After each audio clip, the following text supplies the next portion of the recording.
여기가 제가 있는 그 납도라라는 그 입구입니다. 저희가 이제 세 번째 교회 개척하는 그곳이고요. 이게 이제 두 번째 교회인데 저렇게 저희가 지금 여기가 이제 저기 교육관 앞에 저런 식으로 그러니까 연말에 행사를 하는 그 성탄 행사인 것 같은데 저희 그 당시에 저렇게 예배를 드렸습니다. 가시죠.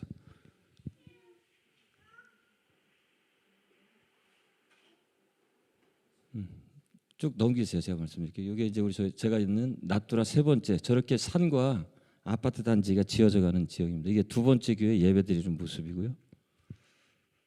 이게 이제 재활원, 여자 재활원 제가 이제 매주 한 번씩 사역하고 있고 저희 성도들과 함께 이게 흔들려서 화면이 별로 안 좋은데 다른 사진이 없어서 여기 남자 재활원입니다.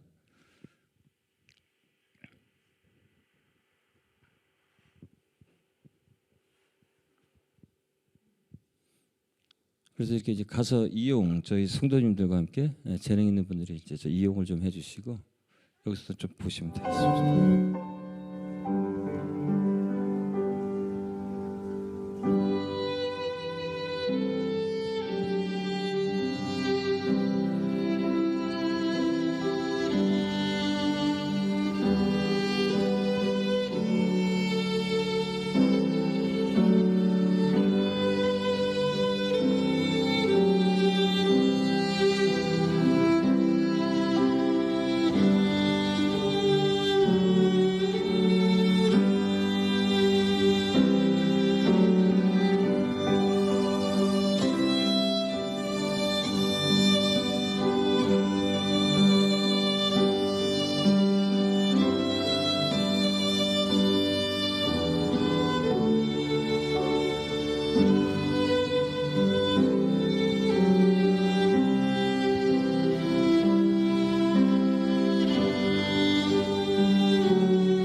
감사합니다.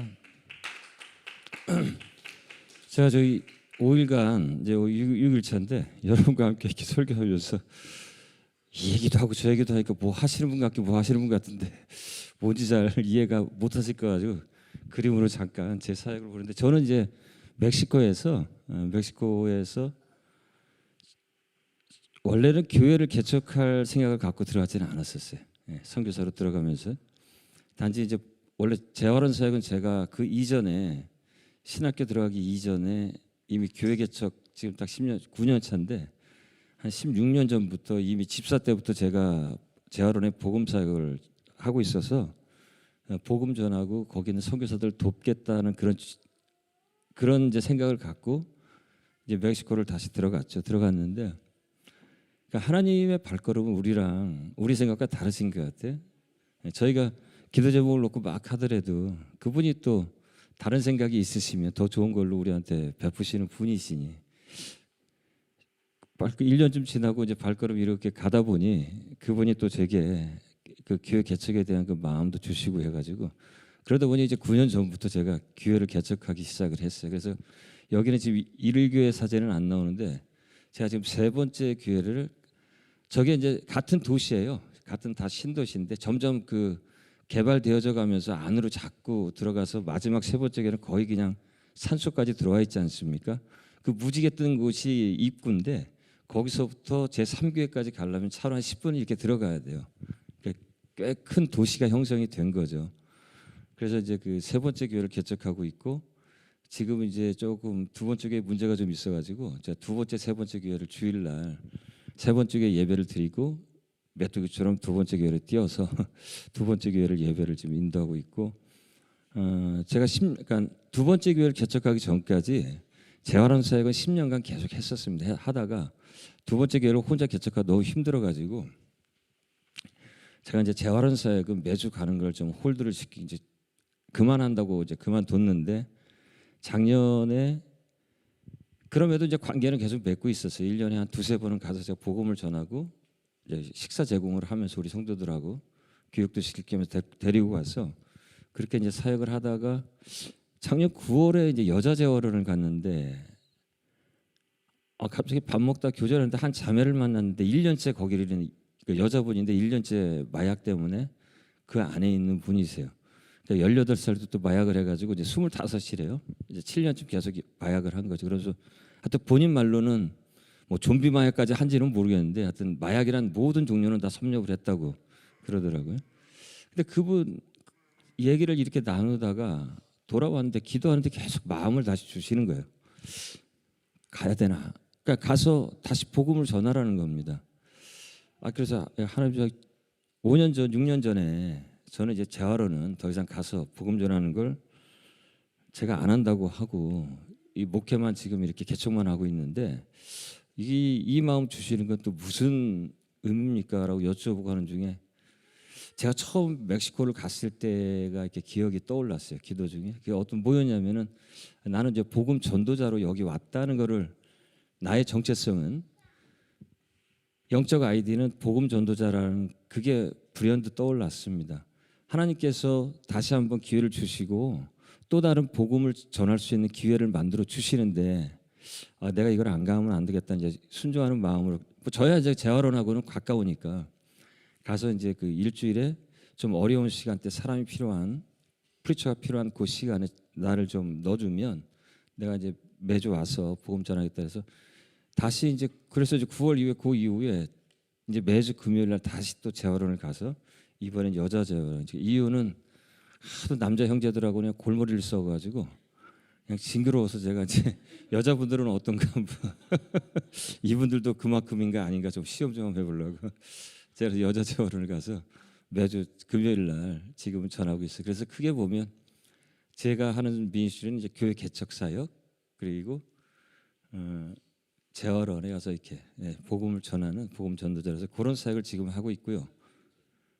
그러면서 또 이제 저는 원래 또 이제 신학교도 생각 안 했는데 그거는 좀 얘기 되게 길어지는데 하여튼 제가 재작년 9월부터 해서 하나님께서 어떻게 또 저는 의도한 바가 없는데 주변 환경을 이용해서 또 신학교 프로그램을 제가 직접 운영하는 건 아니고 전 과목을 저하고 이제 저희 주사랑교회와 좀 연관이 있는 온누리교회, 샌디에고 온누리교회, 그러니까 한국의 온누리교회 이제 자매 교회인데 거기에 목사님 소개로 해서 온누리의 그 선교를 총괄하는 거는 우리 GMI처럼 거기는 두란노가 그걸 담당하고 있어요. 두란노 국제 선교 센터에서 그래서 거기서 파송한 선교사님이 운영하시는 신학교가 있습니다. 멕시코 저 남쪽에 이제 푸에블라주라고. 거기에 프로그램을 제가 인용을 좀 했죠. 쓰겠다고. 그러니까 저희는 티와나 캠퍼스로 돼 있어요. 뿌에블라 신학교 티와나 캠퍼스. 그래서 저는 이제 개인적으로 이제 디렉터로 거기 등록이 돼 있고, 그래서 그 프로그램 가지고 매주 주말에 토요일 날 한 번씩 올데이로 신학교 과정을 매 학기마다 저는 이제 트리 세메스터로 진행하고 있는데 1년에 이제 3개 학기가 있고 한 학기에 5과목씩. 그래서 1년에 이제 15과목 총 30과목을 이수하면 2년제로 졸업하는 그런 신학교를 제가 지금 우리 성도님들과 좀 운영을 좀 하고 있어요. 그래서 아까 처음에 봤던 그 텐트, 새해 복 많이 받으시는 그 텐트, 그게 바로 우리 교육관 앞이에요. 제가 천막으로 이렇게 9년째 교회를 개척하고 이렇게 하다 보니까 가르칠 공간이 필요하잖아요. 그래서 이제 아파트를 하나 렌트를 해서 교육 교육감경 주중에 예배 드리는 것, 이렇게 뭐 특별기도 이렇게 하는 것은 거기서 다 진행을 하고 있습니다. 그래서 거기서 이제 주말 토요일 날 그 우리 저기 학생들 신학생들 지금 한 7명 1년 반째 공부하고 있고, 주중에 저는 이제 그들을 좀 도와주는 의미에서 이제 지적인 부분이 약하니까 조직 신학이라서 우리 이제 교리에 해당되는 거죠. 그 교리에 해당되는 것을 총 36주 과정으로 해서 제가 지금 작년 하반기 세 번째 학기부터는 제가 매주 주중에 한 번 더 학생들을 부릅니다. 그래서 매주 화요일 날 신학교 프로그램 속에 이제 보조 프로그램으로 제가 직접, 그것은 왜냐하면 제 스피릿이 이렇게 같이 공유가 되어져야 같은 뜻을 가지고 같은 미션을 가지고 교회를 개척할 수 있기 때문에, 왜냐하면 저도 이제 나이가 지나고 좀 이제 바뀌어져야 되는데, 그 어느 날 뭐 텐트를 치면서 하잖아요. 저렇게 하얗게 대형 텐트를. 제가 이제 50에 나가서 선교를 시작했는데 어느 날 이게 안 들려지는 거예요. 팔이 이만큼 들어야 저게 그 파이프를 인스탈 하고서 천막을 내리는데 어느 날 안 올라가는 거예요. 거짓말처럼.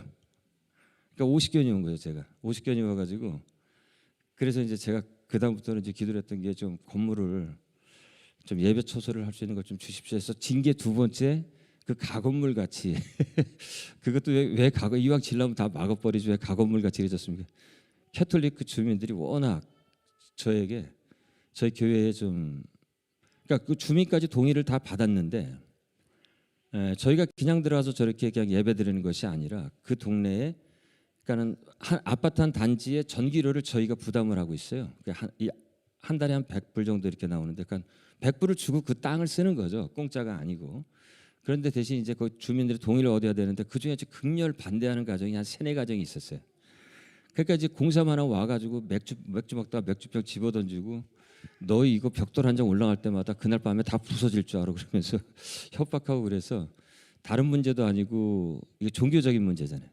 카톨릭과 뭐 완전히 대놓고서 너희들은 우리의 적이다라고 얘기하는 그런 가정들이었기 때문에 제가 이거는 무슨 뭐 건물 이렇게 중요한 게 아니고 공사 중에 혹시라도 일어날지 모르는 어떤 그런 사고들, 왜냐하면 마약 있고 총 있는 적이라 아침부터 술 먹고 와가지고 그걸 부리는 분들이 무슨 짓을 못 하겠어요. 그래서 그거는 조금 덕이 안 되겠다 싶어가지고 1년을 홀드하다가, 그러니까 공사를 하다가 땅 수평만 잡아놓고 콘크리트도 안 치고 1년을 지났었어요. 그러다가 작년에 서울 은혜교회, 아니 저 LA 은혜교회 선교팀이 저희 교회에 왔을 때 기도하는 과정에 주신 마음이 있어서 다시 그들을 좀 설득시켜가지고 지붕, 그러니까 바닥에 콘크리트 치고 기둥 세워서 지붕만 올리겠다.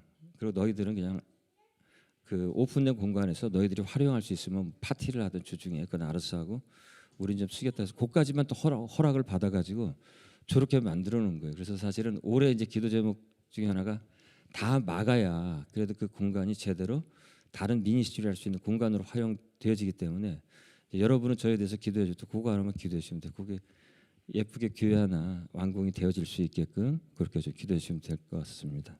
그래서 크게 보면 그런 미니스트리가 3개 있는데, 올해 이제 제가 어제도 잠깐 우리 전도사님하고 말씀을 좀 사역 말씀을 나눴었는데, 그동안 10년 동안 이렇게 그냥 맛배기로만 해보려고 했던 게 있어요. 저도 이제 그러니까 인생 시작점 자체가 저도 역시 여러분과 같이 세상 일을 하다가 제 나이 50에 신학을 마치고 선교사로 늦게 나간 적이기 때문에 사실 이제 그런 어떤 비즈니스라든가 이런 거에 대해서 그거를 이제 옛날처럼 뭐 내가 뭐 돈 벌기 위해서 하겠다 이제 그런 개념은 저한테 없는데, 저 지역이 보기에는 매끄러움에도 아주 열악해요. 그러니까 뭐 들어가면은 집에 아무것도 없습니다. 가구가. 그러니까 우리 선교팀들이 와가지고 저렇게 공간만 있고 화장실이 없다 보니까 화장실을 사용할 때 우리 그 인근에 있는 성도 이제 가정을 들어가서 할 수 없이 화장실을 쓰는데, 그 안에 들어가면 진짜 형편없다 보니까 다들 놀래요.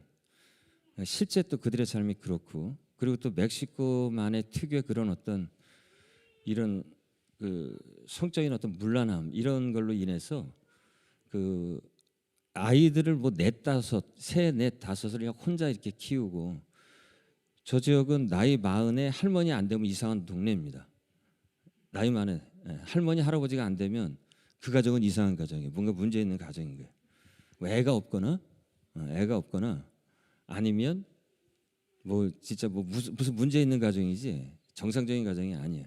그 정도로 저기는 그런 지역인데 애들을 데리고 우리 성도님들 중에 많은 수가 애들을 데리고 혼자 키우는 이 자매님들이 계세요.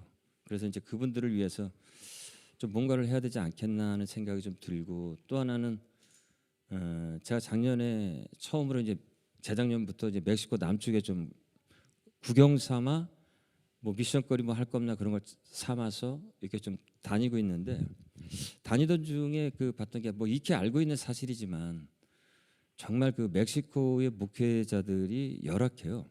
90%가 미자립이다 보니까 교회에서 나오는 헌금을 가지고 목회자들을 서포트를 못합니다. 그러니까 대부분이 열의 아홉은 목회자님들이 예배는 드리고 교회에서 목회를 하는데 이중직 다른 잡을 가지고선 가족을 부양해야 되는 그런 환경입니다. 그래서 제가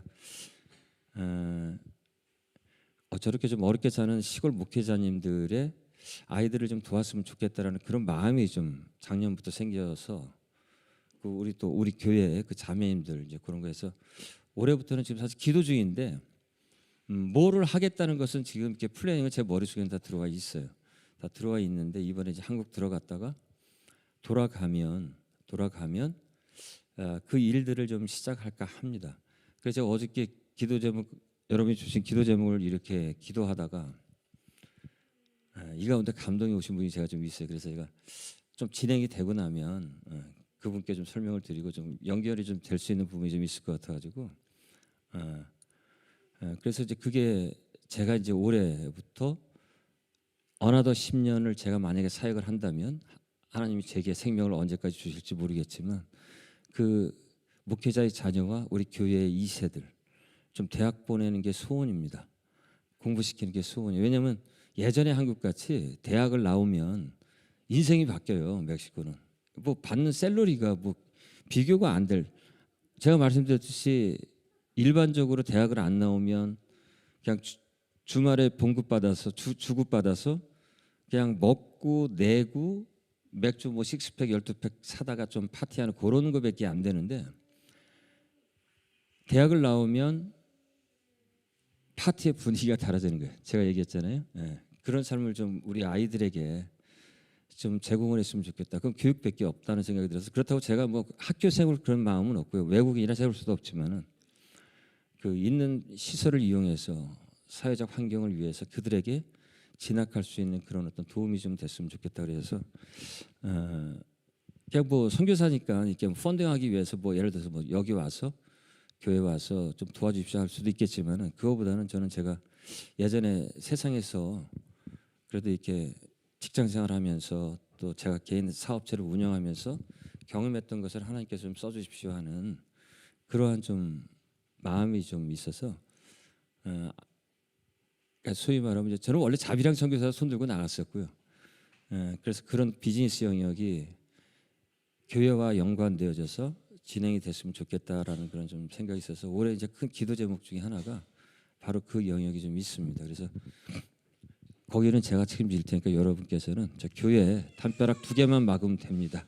그러니까 담벼락 이쪽 분에 계시는 담벼락 한쪽, 저쪽 분은 담벼락 어나더 담벼락 2개만 막아서 좀 온전히 그 공간이 사역을 위한 공간으로 활용되어질 수 있게끔 지금은 거의 예배밖에 드리지 못하거든요. 그래서 이제 그 공간이 교육관까지도 쓸 수 있게끔 좀 같이 기도해 주시면 고맙겠습니다. 자, 오늘 하필 또 제목이 또 열매 맺는 삶이네요. 제가 이거를 이 주제를 이렇게 했을 때 궁극적으로 우리가 다시 거듭나서 우리에게 하나님께서 새 생명을 넣어주고 구원을 시켰을 때는 그분의 뜻이 있어요. 단지 너에게 새 생명을 주여 이건 1차적인 뜻이겠지만 큰 하나님 나라의 개념으로 이렇게 보면 우리를 구원하는 것은 그 큰 하나님 나라의 여러 영역 가운데 하나님 나라의 백성 창조 영역이거든요. 우리에 대한 구원은. 그럼 창조된 백성은 가만히 있으면 뭐 사회복지 잘 돼 있어가지고 하나님께서 빡빡빡 다 밀어줘가지고 먹고 놀고 즐기다가 할렐루야 할렐루야 하면 살면 되는 것이냐? 우리가 주님 다시 오실 때까지는 그렇게 살면 안 돼요. 열매를 맺어 성장을 해서 우리의 믿음이 성장을 해서 열매를 맺어야 됩니다. 제가 여러분의 주보를 오늘 이렇게 들고 나왔는데 앞에서부터 뒤에까지 쭉 봤어요. 우리 목사님 이게 이제 12월 31일자 주보입니다. 우리 목사님은 어떻게 사역하시나 좀 보고 있는데 여러분의 주보 안에서 여러분은 어떻게 이 주보를 매주 받아보면서 어떤 마음 갖고 계신지 모르겠지만 제 눈에는 이 안에 많은 단어가 열매 맺는 삶을 살아야 된다는 그 내용으로 이 주보를 만드신 흔적이 여러 군데서 저는 보았습니다.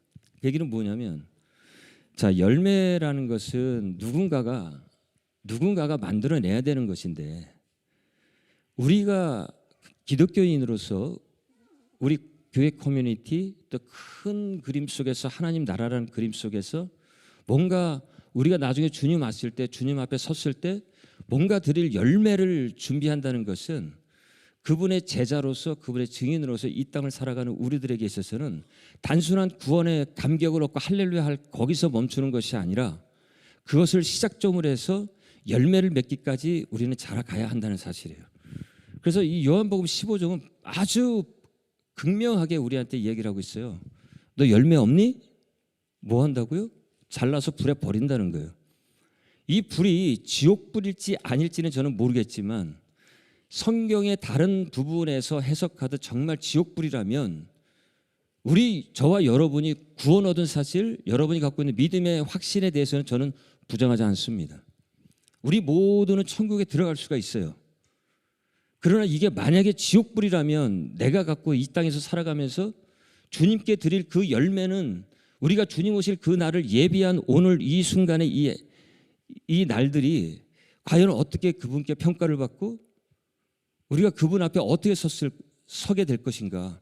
정말 나를 이 말씀 그대로 이게 지옥불이라면 나를 저쪽에다가 집어넣으실 것인지 나는 구원을 받았다고 이 땅을 살아왔는데 물론 저도 신학적으로는 거기까지 가지는 않아요. 그렇게 해석하고 싶지는 않은데 두 번째 이 열매가 없으면 여러분께서 저 주보에 우리 목사님이 써놓은 거 보니까 풍성한 열매를 맺는 교회 하늘나라에 상급 쌓는 교회라고 했을 때 열매와 상급은 우리 기독교인에서 불가분의 동전의 양면과 같은 부분인데 상급이 없다는 것은 분명한 사람입니다. 이거는 신학적으로도 분명하고요. 성경이 우리한테도 분명히 얘기하는 사실입니다. 우리 LA 은행교회를 이렇게 개척하셨던 김강신 목사님 지금 소천에서 주님 앞에 계실 줄 믿는데 그분이 목회를 시작하시면서 물론 많이 들으셨겠지만 저는 그분께 이렇게 설교를 몇 번 들었지 저는 같은 노예 소속의 샌디에고 갈보리 교회를 다녔기 때문에 그렇지만 그분이 늘 강조하는 게 상급이었어요. 그러니까 내가 목회를 하는 데 있어서 나와 같이 이 몸된 주님의 몸된 교회를 세우는 은혜교회 성도님들이 내가 목회하는 성도님들이 훗날 주님 앞에 갔는데 정말 상급을 못 받는다면 나는 목회자로서 그 앞에 설 수 없다는 것이에요. 저 역시 마찬가지예요. 우리 목사님도 마찬가지일 것이고요.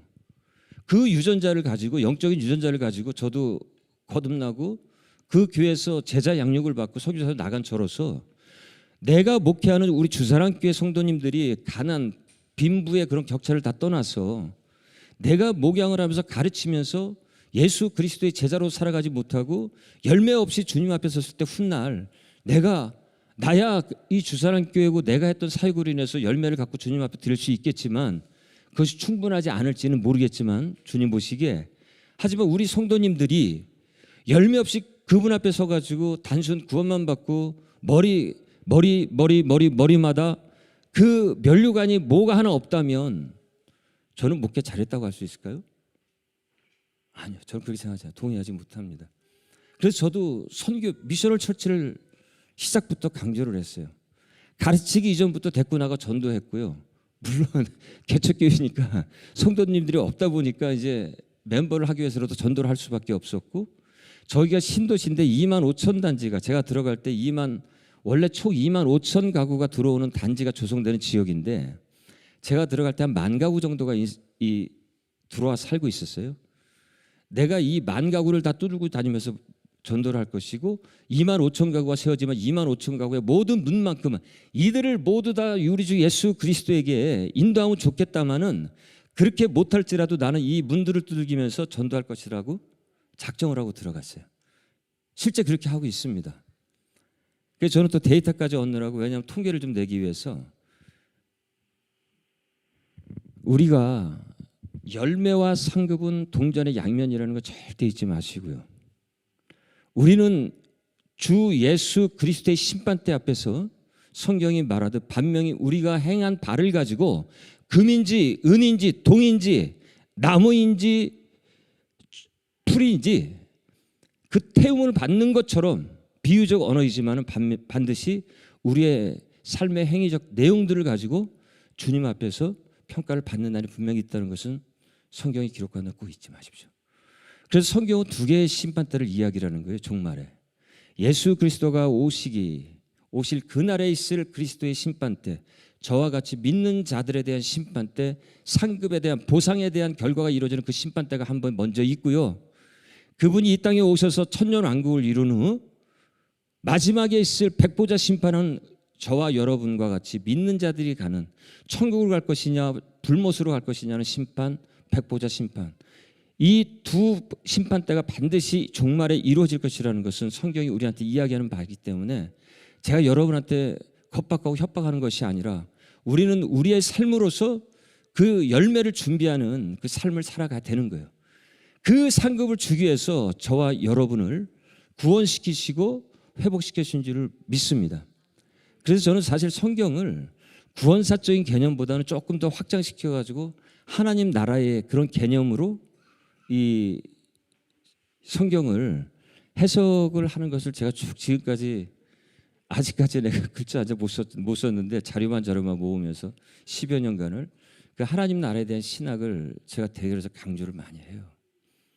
그분이 왜 나의 왕이 되어야 되고 역사 속에서 그 나라는 어떻게 이루어져 왔고 오늘은 어떤 시대고 마지막에 천년왕국과 또 영원한 그 나라, 우리가 가야 할 그 영원한 그 본향은 과연 성경 속에서 어떻게 이야기하고 있는가, 그것은 이제 언약적 관계 속에서 제가 지금 이렇게 연구를 좀 하고 있는데 나중에 아마 그 책 완성이 되면 한 번 더 올 것 같아요. 책 팔러. 그래서 하여튼 꼭 이 열매 맺는 그 삶이 상급과 연관이 되어져 있다라는 것 잊지 마시고요. 그리고 그 열매를 위해서 정말 우리가 기도해야 돼요. 근데 그 부분이 참 안타깝게 생각하는 게 뭐냐면, 죄송합니다. 여러분께 블레임하고 책망하기 위해서 이런 얘기하는 거 아니에요. 자, 기도 제목을 제가 받았어요. 너무너무 마음 아파가지고 저 속으로 엄청 막 울면서 기도하고 있는데 좀 아쉬운 게 있더라고요. 아쉬운 게. 물론 여러분들 다 그렇다는 게 아니라 이왕 좀 기도 제목 써낼 거 기도 제목 한 가지씩은 좀 내가 올해 주님께 드릴 열매 하나 좀 이렇게 기록해 줬으면 더 좋았을 뻔하는 그런 게 좀 있어요. 하다못해 제가 우리 집 물론 영혼권을 위해서 기도합니다라는 게 있는데 너무 감사하고요.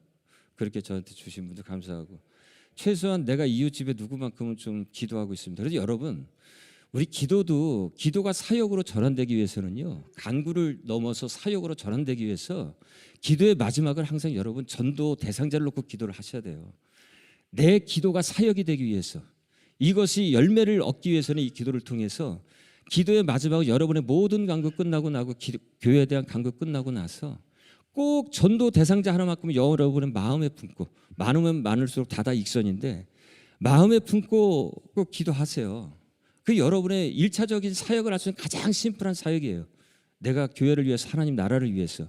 하나님이 이 땅에 우리를 먼저 구원하신 것은 아직도 남아있는 하나님이 찾고자 하는 영혼, 하나님의 백성으로 창조하기 전 그 영혼들을 찾고 있는 그것 때문에 저와 여러분을 부르신 것이고 이 몸된 교회를 만들어 놓은 것인데, 내가 기도하는 그 순간조차도 할 수 없다 그러면 여러분 가서 내가 문 두들기고 데리고 와라 전도, 이것도 전도가 맞긴 맞는데요, 기도부터 시작을 하셔야 돼요. 여러분의 마음속에. 근데 그분이 참 죄송하게도 여러분이 제게 주신 기도 제목에 몇 분이 안 돼요. 여러분께 저 선교사로 우크라이나 가세요, 동유럽으로 폴란드 가세요, 우리 목사님 아마 그런 얘기 안 할 거예요. 그런데 기도하는 가운데 그 영혼 구원, 열방을 향한 하나님의 백성을 창조하는 내 기도가 되질 않는다면 여러분 기도도 안 되는데 무엇을 가지고 제가 저기를 하겠어요? 물론 여러분께서 제가 이렇게 앞에 보니까 간사님들 많고 여기 뭐 거의 그냥 여러분 앉아 계신 여러분의 반은 뭐 여기 어떤 중요한 직책을 다 맡으신 것 같아요. 맡으신 것 같은데 교회 몸된 교회 섬기는 거 너무너무 감사합니다. 근데 2024년은요 거기다가 좀 더하게 하나 좀 더 하세요. 더하게. 제 부탁입니다. 그냥 아유 저 바빠서 아무것도 못하는 그냥 기도할 때 마지막에 우리 아들내미 교회 안 나오는데 우리 아들내미 교회로 좀 인도 나오세요. 제가 멕시코 우리 성도님들도 보면 거기도 여자 자매님들이 7, 80%니까 그러니까 제가 그냥 손도 안 올라가는데 제가 가서 천막 쳐야 되고 막 그래가지고 좀 멕시코 남자들은 더 가부장적이거든요 저희보다. 그러니까 안 나와요 교회를. 그래서 제가 우리 성도들 너의 전도사는 네 남편이니까 남편을 놓고 기도하라고 죠. 물론 우리의 필요에 의해서 강구를 드리는 거 저 절대 여러분 잘못됐다고 얘기하는 거 아니에요. 당연히 하셔야 되는데 더하기 1 좀 하시는 정말 열매 맺는 삶으로서 더하기 1을 하시는 그런 2024년이 되길 진심으로 좀 원해요. 우리 잘려서 열매 없는 삶이 돼가지고 그 가지가 잘려서 불에 들어간다는 직역을 해서 제가 정말 죄송한데 이런 삶을 살지 말아야 되잖아요. 자, 그렇게 안 살고 내가 열매 맺는 삶을 살기로 이제 작정을 했어요. 여러분, 저와 여러분을 구원하고 하시고 나서 여러분 저희에게 하나님께서 제 가장 큰 복을 주셨다고요. 억만금과도 비교하지 못할 큰 보석과도 같은 정말 내 삶의 가장 귀중한 성령님을 우리 안에 내주를 시켜주셨어요. 그 성령님의 1차적인 역할은 뭐냐? 하나님, 그러니까 예수님을 영화롭게 하는 영이세요. 그분은. 그래서 내가 작정하고 내가 드려지기를 원한다면은 나를 안 써? 거듭된 하나님의 백성인 나를 안 쓰세요. 하나님이 천만에요. 여기 우리 사장님 하시는 분들도 계시고 운영하시는 분 있지만은 내가 손 들고 한번 이렇게 한번 해보겠습니다. 근데 너무너무 결과가 좋을 것 같아. 그럼 그 프로젝트, 그 사업 하지 말라 그럴 것 같아요? 투자하죠. 제가 영혼 구원하고 하나님께 드릴 열매를 좀 맺기를 원하고 제 인생을 드리려고 하는데요. 그런데 그분이 알아서 해봐는 그런 분이 아니잖아요. 성령이 그런 뜻이 아니잖아요. 그분은 나와 함께 하시는 분이잖아요. 왜? 내 삶을 돕기 위해서 내 삶을 통해서 예수 그리스도가 영화를 받기 위해서 영화롭게 되어지기 위해서 하나님께서 내 안에 내주하신 영이신데 내 별 볼 일 없는 0.00의 그 인간적 능력 가지고 감히 비교할 수 없는 전능하신 그 하나님의 영을 거절을 하고 내가 내 인생을 살아요? 그런 바보가 어디 있어요? 세상은 바보예요. 그래서 어리석은 자들은 하나님을 찾잔다고 얘기를 하는 거예요. 근데 여러분, 저와 여러분은 하나님께서 깨워주셨잖아요. 왜? 네 삶을 통해서 나를 좀 영화롭게 좀 해줘. 근데 그런 내가 팔다리 다 놓고선 그냥 복 팍팍 주시고 그냥 저 이 땅에 살다가 천국 갈 거 확신하노니 하나님 그냥 이 땅에서 그냥 잘 먹고 잘 살다가 해주세요. 필요합니다. 근데 우리 찬양 행복이라는 걸 불렀지만 그렇다고 그게 행복한 건 아니에요. 예수님이 떠나가실 때 마태복음 마지막에 그 유명한 Great Commission 대계명이 하나 있어요. 위임령이 있어요. 그게 뭐죠? 너희는 가라. 저쪽 저 땅 끝까지 가서 아버지와 아들과 성령의 이름으로 세례를 주고 그들을 가르쳐 내가 너희들에게 분반 것을 지키게 하라. 그러면서 우리한테 또 큰 복을 하나 약속을 하시죠. 그러면 너희들이 열매 맺는 삶을 살면 내가 너와 함께하리라. 내 은행 어카운트에 100만 불, 1000만 불을 준다고 약속하지 않으셨고요. 근데 이 약속은 하셨어요. 내가 너희와 함께하니라. 그래서 여러분, 우리들의 삶 가운데서 그분이 함께하는 삶이 복된 삶인 줄 믿습니다. 그 삶을 사시려고 작정을 해야 돼요. 사도행전이요? 왜 사도행전이죠? 이름이? 사도들의 이야기, 그분들이 한 일들. 그래서 사도행전이에요. 영어로 독일어로 제가 모르겠습니다. 찾질 않았어요. 바빠서. 그래서 그러니까 이게 사도행전의 어떤 문학적 구조로 보면 1장 8절에 유명한 우리가 많이 하는 구절이 나오죠. 너희가 성령을 받으면 증인이 되리라. 어디까지? 땅 끝까지. 증인이 뭐냐? 저 28장 끝자락 가면요. 1장에서는 그렇게 증인을 얘기하고 루가는 28장 사도행전 28장을 가면 마지막 세 구절에서 사도 바울이 로마에 머물면서 했던 일들을 기록을 해요. 뭐냐?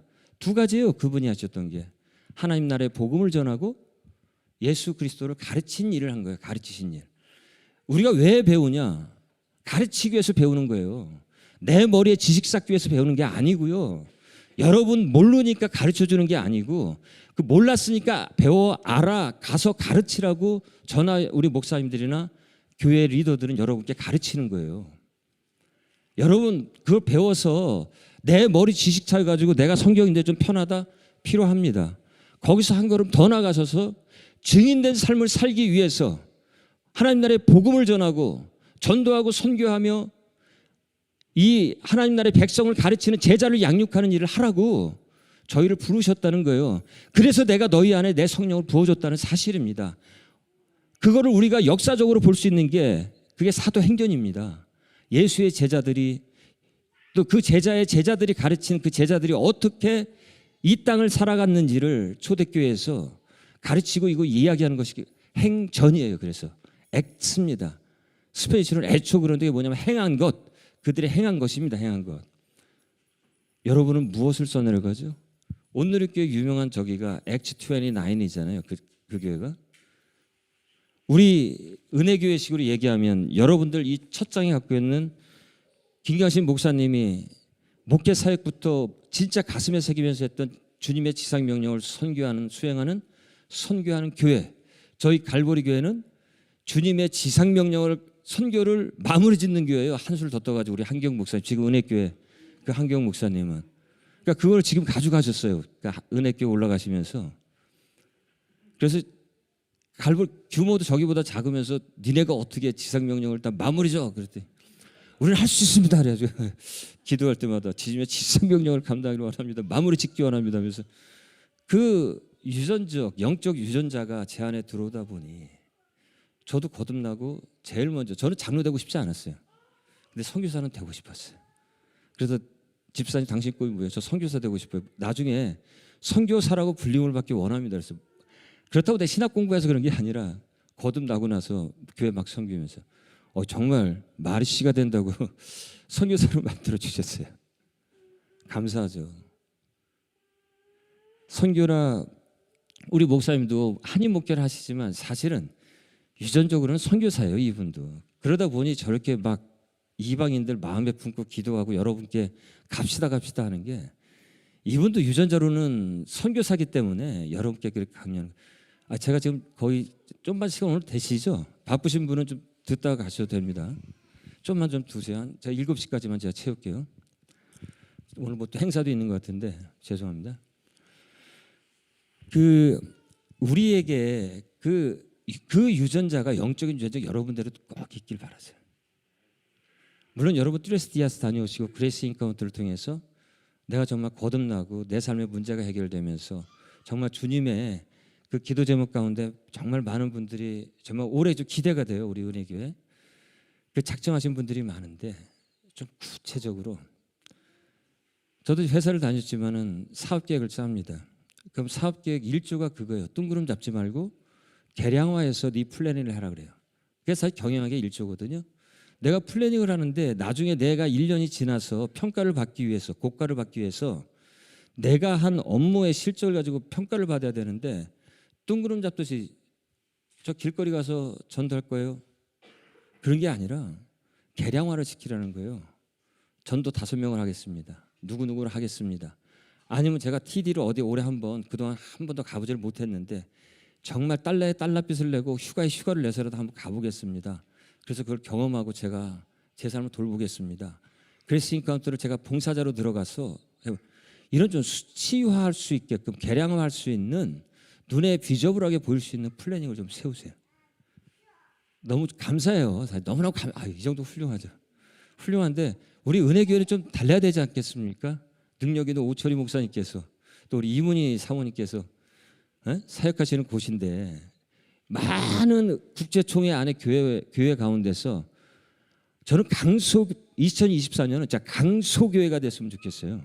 작지만 아주 큰 교회. 그러려면 어떻게 해야 돼요? 우리 여기 있는 것 그리스도의 군사가 되는데 여러분이 일당백을 할 수 있는 군사가 되시면 돼요. 그럼 100명의 교인이지만 곱하기 100을 해서 10,000명이 있는 교회의 일을 여러분이 감당하면 여러분이 강소교회예요. 더 큰일 하시는 거죠.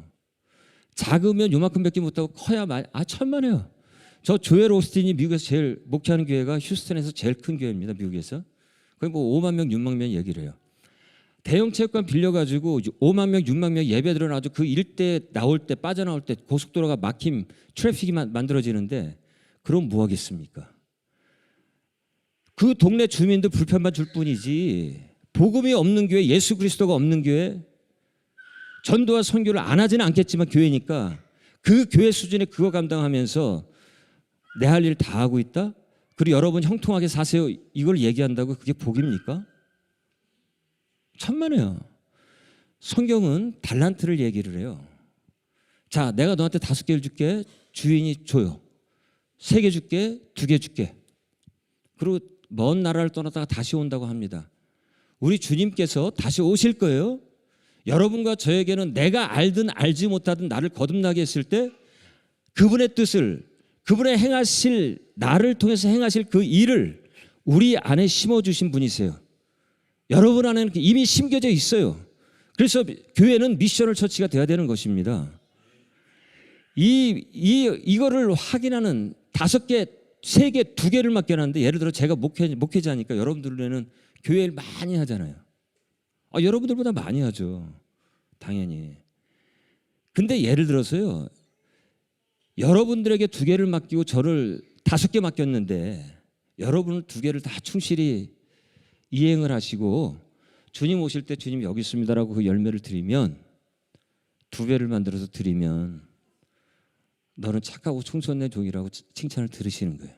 근데 저는 5개를 맡겼어. 너는 목회자로 불렀으니 5개를 내가 너한테 맡긴다. 감당해라. 해놓고 내가 1, 2, 3, 4 4번째 사역까지는 아주 컴플릿 시켰는데 주님 오실 때 마지막 1개를 못했어요. 저는 여러분도 2개 더 했습니다. 저 칭찬 들을 것 같아요? 책망 들을 것 같아요? 책망 들어요. 악하고 아주 그냥 악한 종이라는 책망을 듣습니다. 그리고 하나 맡겼는데 숨겨놓고서 그냥 온전히 주님 올 거 이렇게 잘 그냥 생명보존해가지고 잘 드립니다. 그러면 뭐라 그래요?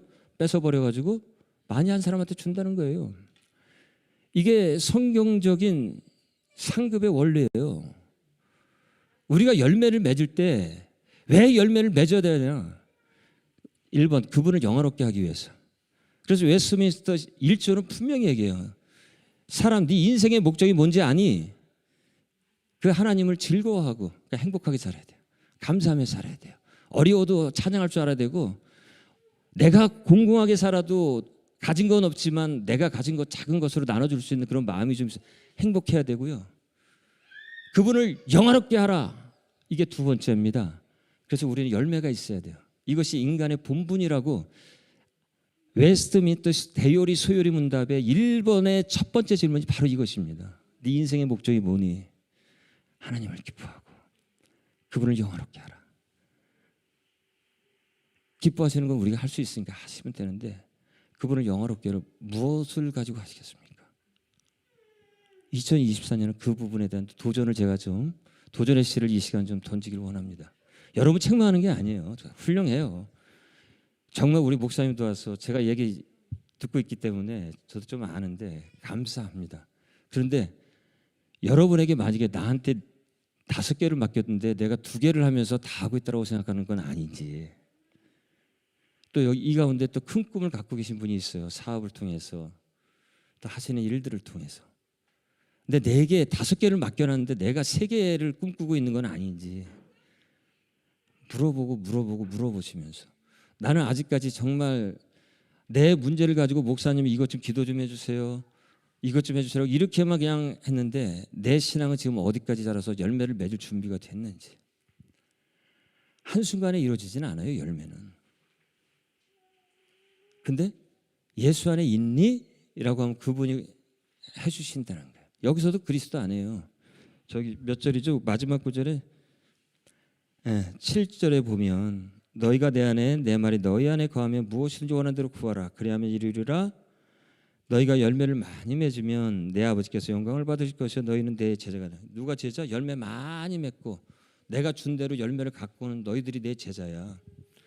할렐루야, 예수 믿었습니다도 제자가 되겠지만 여기서 말하는 확실한 제자는요, 여러분께 그분이 구원하실 때 심어놨던 그 열매대로, 그 달란트대로 그 열매를 수확을 해서 그분께 들고 가는 그분이 제자인 줄로 믿습니다. 구하셔야 돼요. 하나님의 일은 선교사나 목회자만 하는 것이 절대 아닙니다. 여러분과 저가 도전을 받으면서 좀 해야 될 일이에요. 내 인생을 걸고서. 우리는 이 땅 살아가면서 물론 가족 중요하죠. 나그네 길 가는 것뿐입니다. 맥시멈 제가 100살을 살아봐야 100년밖에 더 살겠어요. 근데 저는 그 자신 없어요. 제 몸을 제가 알기에 저는 100살까지 살 자신이 없는데 그렇게 살게 하시면 감사하고, 하지만 우리에게는 영원한 본향이 있어요. 헤아릴 수 없는 그 시간을 가진 무궁한 시간에, 영원한 시간에 본향이 기다리고 있어요. 거기서 잘 살아야 잘 사는 부자예요. 안 그렇겠습니까? 그걸 지금 준비하셔야죠. 이런저런 핑계대고 내 마음에 안 들고 누구한테 상처받았다고 누구한테 뭐 했다고, 그거 언제, 여러분 구원은 내겠지만 통전적인 거예요. 여러분의 구원을 확신을 갖고 있다면 여러분의 아픔 다 씻어져 나갔어야 되는 것이고요. 여러분의 쓴뿌리 빠져나와서 이미 갔어야 되는 것이고요. 여러분의 삶에서 이런 고난을 이길 수 있는 힘이 내 안에 이것이 구원인 것이에요. 구원되졌다고 하면서 저 뭐 내적 지은이 이런 거 불평하는 게 아닙니다. 여러분 구원에 대한 확실한 이해를 갖고 있어야 돼요. 내가 구원된 존재로서 무슨 열매를 지금 이 시간 준비하고 있는가, 얼마나 고민하고 있는가.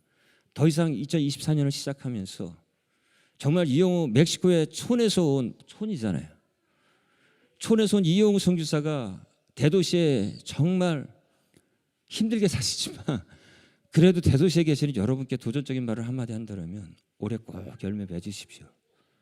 1차로는 기도 가운데 꼭 전도하는 기도를 하시고요. 사역이에요. 그렇게 되면 기도가 사역으로 변하는 거예요. 맨날 젖주세요 젖주세요만 하다가 사역으로 기도가 전환되는 건 여러분이 기도 가운데 열방을 품고 여러분의 사업체와 나의 가정이 하나님께 어떻게 쓰일지를 구할 때 기도는 사역으로 전환이 되는 것입니다. 먹여주세요, 입혀주세요, 재워주는 것은 이방인들 다 한다고 얘기하잖아요. 맞잖아요. 불교 믿는 사람들은 우리보다 기도 더 심하게 해요. 행위적으로 3000배씩 한다고 생각해 보세요. 우린 그래도 1시간 꿇어 앉아서 하는 거 이거 그나마 이렇게 시켜주시니까 감사하지, 걔들처럼 3000배 해야 뭐 준다 그러면 저는 못할 것 같아요. 내 성격에. 우리에게 그래서 우리의 조력자이신 성령님을 보내주셨어요. 그러니까 여러분 믿지 마시고, 여러분의 저나 여러분이나 육체는 한계가 있어요. 그러나 성령 의지하시고 예수 그리스도 안에 있는가 늘 질문하시면, 눈 뜨면 일하면서도 질문하세요. 나 지금 어디 안에 있지? 어디에 있지? 일하는 이 자리지만 내가 예수 안에 있는가? 괴로울 때요, 내가 예수 안에 있는가? 한 번만 물어보세요. 내 위치가, 내 실존의 위치가 어딘지 분별만 되면 우리 절대 거꾸로 안 갑니다. 묻질 않고 내 실존의 위치가 어딘지 모르니까 그냥 육체에 끌려서 살아가는 거예요. 누가 깨어있는 자냐? 내가 어딘지 확실히 아는 자예요. 순간순간마다. 그러니까 좀 막 세상 어지럽고 그럴 땐 내가 어디 있지 한마디만 물어보세요. 기도 오래 안 해도 돼요. 거기서 제대로 분별만, 영적으로 분별만 되면 우리가 가는 길이 행복의 길이고 감사의 길이고, 그 길이 자갈바린 듯 언덕으로 올라가는, 뭐 3000m 4000m 산을 올라가는 그런 시간이든지 간에 우리는 감사할 수 있고 행복할 수 있고 그 준비되는 과정 속에서 열매를 맺어가는 그런 삶이 될 줄로 믿습니다. 우리 뭐 다음 주 빠이빠이 하고 저 세상 갈 분들은 아니잖아요. 그러니까 이제 시작입니다. 그러니까 2024년 제가 올 연말에 저 멕시코에서 듣기를 우리 오철이 목사님으로부터, 그래도 선교사님 오셔가지고 연초에 한번 도전을 주셔서 올해도 참 많은 주님께 드릴 열매를 우리 주님의 몸된 이 은혜교회 성도님들과 이렇게 마련했습니다라는 그러한 굿뉴스가 제 귀에 들리기를 제가 저기 이제 멕시코에 가서도 늘 기도하겠습니다. 할 수 있습니다. 주님과 함께라면. 그래서 기대하겠습니다. 감사합니다.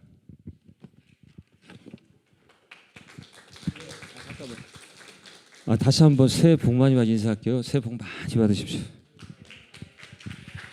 예, 감사합니다. 오늘은 마지막 날이라 제가 기도인들을 하도록 그렇게 하겠습니다. 그리고 또 식사하면서 교제하는 시간이 있으니까 여러분 가지 마십시오. 그래도 지금 7시 좀 넘었으니까 30분 기도하시고 30분 7시 반부터는 친교실에서 나눔 갖고 우리 선교사님과 대화할 수 있는 시간도 갖도록 그렇게 하겠습니다. 음식 준비하신 분들 감사합니다. 자, 제가 잠깐 결론을 좀 맺으려고 합니다. 열매 맺는 삶이라는 우리 선교사님의 제목이셨는데 열매 상급 깊은 관계에 있는 거 우리 너무 잘 알죠. 우리 은혜교회처럼 상급 강조하는 교회 없습니다. 근데 그걸 오해하는 성도들, 오해하는 세상 사람들, 오해하는 크리스찬들이 좀 있죠. 무슨 놈의 천국 가면 땡이지. 상급이 있으면 누구는 뭐 100평짜리 아파트에 살고 누구는 10평짜리 전세방에 사나? 천국은 그런 곳은 아닙니다. 절대로 그런 곳이 아닙니다. 그러나 우리 하나님은 여러분을 저를 위해서 상급을 허락하신 거지 하나님을 위해서 상급을 허락하신 게 아니에요. 믿으십니까? 오해하지 마십시오. 은혜교회 상급 얘기하면 가끔 오해하는 분들이 있어요. 뭐 천국 가면 땡인데 무슨 놈의 상급? 성경적이지 않아요. 성경은 상급을 강조합니다. 우리는 은혜교회가 이단이 아닌 이유는 성경에 근거를 두기 때문에 이단이 아닌 거예요. 아셨죠? 제가 여러분들한테 강조하고 전할 때 성경을 아닌 내 개똥 철학으로 비성경적인 것을 성경인 것처럼 말한 적 있나요? 저는 성경에 근거를 둡니다. 뭐든지. 은혜교회가 강조하고 있는 상급은 성경적인 것입니다. 중요한 메시지를 잠깐 말하고 기도하려고 합니다. 사도행전 1장 1절에 뭐라고 나오냐면 내가 전에 쓴 글 누가복음이죠. 데오빌로요 내가 먼저 쓴 글에는 무릇 예수의 행하시며 가르치시길 시작하신부터라는 말로 시작을 하죠. 중요한 영적 진리가 있죠. 누가복음은 예수님의 복음서입니다. 근데 누가복음에 데오빌로요 하면서 사도행전에 누가가 이런 말을 했죠. 뭘 썼다고? 가르치고 행한 게 아니라 행하고 가르치고다. 이 순서를 잘 보십시오. 열매는 상급은 뭘로 받는 거예요? 정확하게 여러분 구분하셔야 돼요. 성경이 말하는 건 행위로 받는 거예요. 아셨죠? 상급은 믿음은 구원은 믿음으로 받지만, 그죠? 마음으로 믿어 의에 이르고 입으로 시인하여 구원에 이르죠. 믿으십니까? 여러분 다 구원 받으셨어요? 저는 그걸 100% 확신합니다. 그러나 상급이 없는 사람도 있습니다. 아셨죠? 저 여러분이 상급 받기를 원해요. 구원 받아야 합니다. 그러나 한평생 뭐하다 살다 왔니 했을 때 할 말 아무것도 없으면 그걸 뭐라 그래? 고린도전서 3장에 뭐라 그래요? 불 가운데서 구원을 얻는데 해를 받는 구원이 있고 상을 받는 구원이 있다라고 정확하게 구분되어 있죠. 집에 가서 한번 읽어보세요. 제가 읽어드릴게요. 고린도전서 3장 8절 심는 이와 물 주는 이가 똑같은데 각각 자기의 일한 대로 자기의 상을 받으리라. 기억하시기 바랍니다. 열매는 뭐로 받는다? 행위로 받는 거예요. 아셨죠? 여러분한테 주어진 시간이 1년 남았다. 1년 동안 뭐 할래요? 세이빙 어카운트에다가 돈 저축하는 게 아니라 하늘에 쌓아야 되는 거예요. 여러분 의사세요? 사업가세요? 음악하세요? 미술하세요? 축구하세요? 비즈니스맨이세요? 그걸 통해서 뭐 하시는 거예요? In my pocket? 나 하나 잘 먹고 잘 살고 내 가족 잘 먹고 잘 사는 거 되게 중요하지만 궁극적인 하나님이 우리를 부르신 목적, 저와 여러분을 위해 상급을 허락하신 거예요. 한번 역지사지 해보세요. 하나님 입장에서 상급이 뭐가 필요해? 하나님 입장에서 상급이 뭐가 필요합니까? 기도를 왜 우리한테 허락하셨고 왜 우리를 동역자로 세우셨어요? 저와 여러분을 위해서 하신 것이다. 저는 100% 확신합니다. 상급을 강조하고 행위를 강조하면 아이고 구원받으면 됐지. 그래요. 구원받아야 합니다. 그러나 성경적인 하나님의 메시지는 분명히 우리들에게 열매를 맺으라고 하셨어요. 그것은 여러분 오늘 기도로부터 시작하는 겁니다. 그리고 전해야 합니다. 뭐예요? 물 주고 심는 것은 내가 하지만 열매는 누가 맺는다? 하나님이. 자, 기도하려고 합니다. 제가 한 10분 정도 기도 인도를 할 거니까요. 오늘은 개인 기도하기 전에 10분 동안 같이 소리내서 우리 불 하나는 꺼 주십시오. 같이 소리내서 기도합니다. 기도하기 전 첫 번째 기도 제목을 좀 말하고 우리 소리내 통성으로 기도하려고 하는데, 우리 선교사님만이 아니라 우리는 선교사적 부름을 받은 사람들이죠. 저와 여러분은 모두가 선교사입니다. 제가 목사가 선교사와 뭐가 다르죠? 다 똑같은 거죠. 목회와 선교가 뭐가 다릅니까? 사실은 똑같은 겁니다. 저는 여기 한인 목회하러 온 사람은 아니죠. 물론 그게 되게 중요하지만 저는 그렇게 생각하고 독일 온 사람이 아닙니다. 내 마음대로 그렇게 정할 수는 없죠. 하나님은 저와 여러분에게 선교사적 삶을 살라고 이미 명령하셨어요. 그거는 누구나 다 만인 제사장, 그거는 베드로가 한 말이 아니라 우리 모두에게 주신 하나님의 말씀입니다. 그렇기 때문에 저와 여러분은 선교사적 삶을 살아야 합니다. 자, 첫 번째, 멕시코의 선교사적 열매를 맺게 해달라고 기도해 주십시오. 이영우 선교사라는 이름이 없어져도 상관없어요. 주사랑교회라는 이름이 없어도 상관없어요. 그냥 하나님이 예수님의 교회로 열매 맺게 해주십시오. 자, 두 번째, 여러분 독일 디셀도르프 왜 오셨어요? 자동차 때문에 왔나? 유학으로 왔나? 이민으로 왔나? 광부로 왔나? 간호사로 왔나? 학교로 왔나? 맞습니다. 겉으로 드러나는 현상은 그거죠. 그러나 하나님은 거기로 끝내지 않으시는 분. 자, 놓고 기도합니다. 첫 번째, 멕시코에서 하나님의 아름다운 열매가 주사랑교회를 통해서 또 우리 디셀도르프 은혜교를 통해서 이 독일만이 아니라 유럽 전역에 이스라엘까지 열매 맺게 달라고 우리 주여 한번 외치시고 통성으로, 자, 졸리신 분 정신 똑바로 차리십시오. 자, 주여 세 번 외치고 기도 시작. 주여, 주여, 주여. 아버지 하나님 의지합니다. 이영호 선교사님을 통해서 또 주사랑교회를 통해서 멕시코를 통해서 아버지 그 1억이 넘는 수많은 영혼들에게 하나님 우리들에게 맡긴 사명이